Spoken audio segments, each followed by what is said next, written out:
Hey friends, I'm Stephanie Carter Kelly, a physical therapist that incorporates yoga into just about everything that I do. Each week, I'm bringing you physical, mental, and spiritual ways to heal your pain.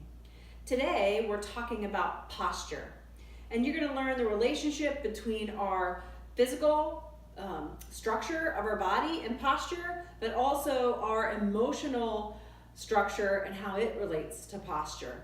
And then we're going to talk about some ways that you can manage your posture in order to feel less pain. So posture is really about the structure of your body, the alignment of your body, legs, pelvis, spine, shoulders, and where your head sits.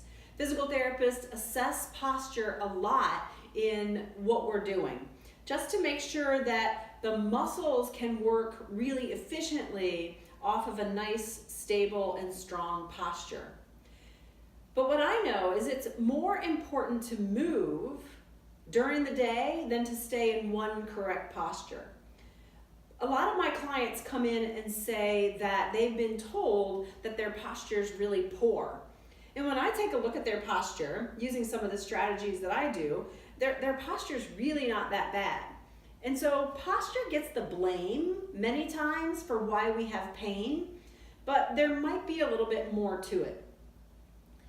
So one thing that I know also is that our emotions absolutely result in a change in our posture. Brené Brown is a shame and vulnerability researcher, and in some of her writings, she has listed 30 core emotions. And in her parenting class that I took online, she suggested that you play emotional charades with your kids. It's a game that I highly recommend because in that game, it becomes very apparent when you can't talk about your feelings, how your posture displays all of those feelings. So if you think about a slumped posture where somebody doesn't have a lot of eye contact, that can represent a posture of guilt, sadness, fear, shame, and all of those emotions associated with the posture are painful emotions. So I challenge your belief that the posture is truly the cause of your pain. Could it be that the pain that you feel is actually affecting your posture? Here's the other thing that I know. If I'm working with you and we've decided that posture is something that we need to change, I am never going to be able to change your posture if your emotional health is more oriented towards disappointment, shame, sadness, and fear. I'm not going to make big changes in your physical posture if that's the posture that you assume because of how you feel on a day-to-day basis. What I can do is I can suggest that there's a relationship between our physical health and our mental health. So let's take a look at some of the physical features of posture to see how well you're doing.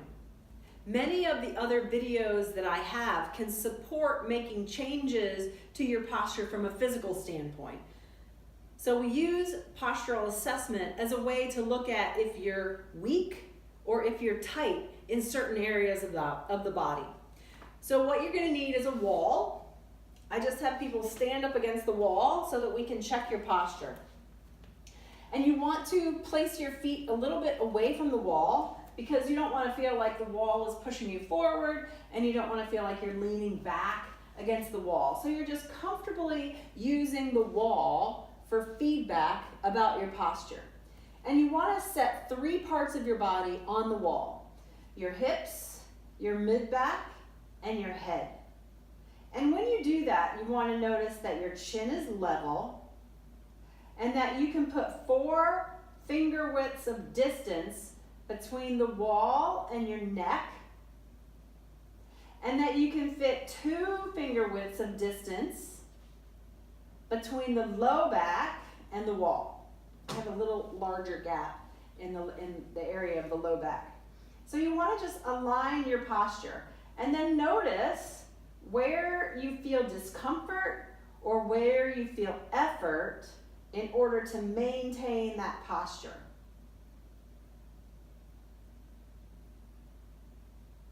So if you have trouble, a lot of people come up to the wall and they're so rounded here, and even when I tell them to lift their chest, they still can't get their head on the wall. And so they have to tip their head back. Their chin juts out towards the ceiling. And that's an indication that they have some stiffness in the upper back or the mid back. Other people have a tendency to arch their back too much and they can't sit the middle of their back onto the wall. That probably means they have some core strength issues. If somebody is really flat and they can't get their hand in between their low back, that may mean that they're weak in the back side of their body. So they need to work on some trunk strengthening either in the neck or in the back. So posture is really more of an indicator of where you're tight or where you're weak. But it also can be an indicator of where you are emotionally throughout the day, day to day.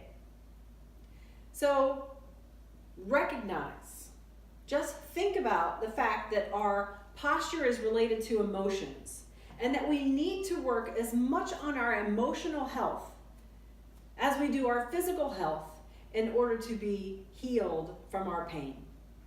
So if you like this video, give it a thumbs up. Share it with your friends if you've learned something today that you maybe didn't know before. Subscribe to the channel so that each week you can get more information from me about how to heal your pain, body, mind, and spirit. I'm Stephanie Carter Kelly, yoga physical therapist. Namaste.